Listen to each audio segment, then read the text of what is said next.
yenjawo wabula sifuddewo tebongenda ogitegeera. Singa bakeera ku makya ne bakola population census okulaga Abaganda bameka abattiddwa mu Uganda. Ngero osooka kubuuza lwaki Abaganda battiddwa teri agenda kuwa nsonga lwaki battiddwa. Wabula ekibassa kubeera mu masekati ga ggwanga Uganda kwe kubeera nti baaniriza baakisa nnyo kati ng'ekyo kyokka kye kibattisa. Bwe nkubuuza mu byafaayo by'obufuzi bya Uganda oleeteyo mu by'obufuzi politics omukulembeze yenna Omuganda yali assa abantu tebajja mu kulaga. Wabula ate baba bakulembeze abazze mu Uganda bassa Abaganda olwe bakyabatta. Olwaliro ekyaliro olu mwakitegeera batta Abaganda kadde kamu n'ekitundu nakati bakyatta Abaganda era bali mu safe house bali mu makomero bakyabatta. Omukyalo ono yampadde okulooza kwa maanyi nnyo era uno bakajjala busindikira mu ndaba na Uganda niyo okusingira ddala Abaganda. Yes, tulina emitima emirungi twaniriza era tetulina musaayi mu ngalo. Ne Muganda njala kujjukizaamu mu mbeera gye tulimu gye mbadde temwagala kutegeera kye tuyita reality. Bwe muba mugenda kwekizizitinga okubeerawo kwammwe n'abazzukulu bammwe muyina okugenda n'embeera eriwo. Atakulekera tomulekera ennyanja ekottoomera.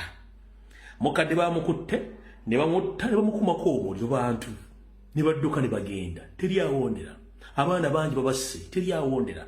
Nakati Museveni akyatta abantu teri amunenya era atambula n'agenda.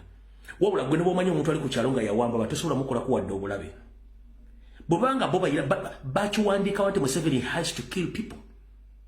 Bakiwandika mu ssemateeka nti Museveni has to kill people to survive. Fere tusobola kikola. This is a simple question. Bakiwandika nti Museveni has the right to kill people n'atambula n'abantu be. Bakiwandika nti Omunyarwanda asobola okujja mu Uganda n'atandika okutwala ensi y'abantu. N'atandika okutambula ng'atambuza ente ezikutta buli muntu gw'asanga. Fenga Abaganda.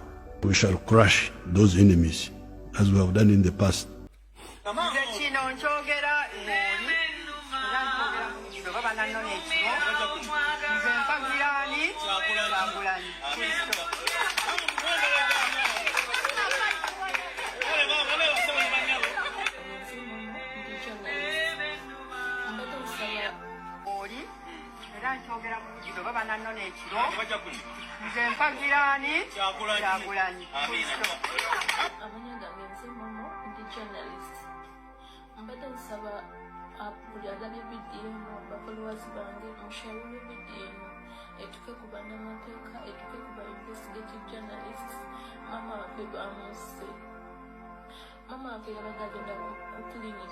You see, for us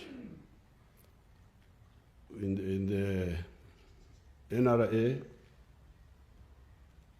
we have a lot of power to do evil,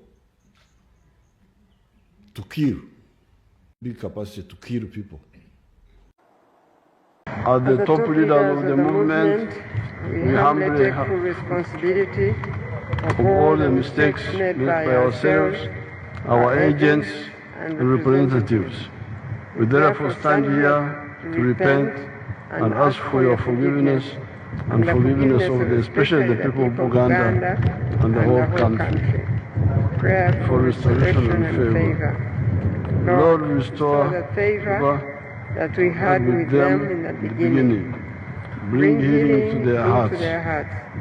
Soften the hardened hearts and reconnect us to the original vision of our national youth. And you call me a leader? I am an enemy of the people. I am Exirani. Sorry? I will be Exirani. I will be a curse to the people.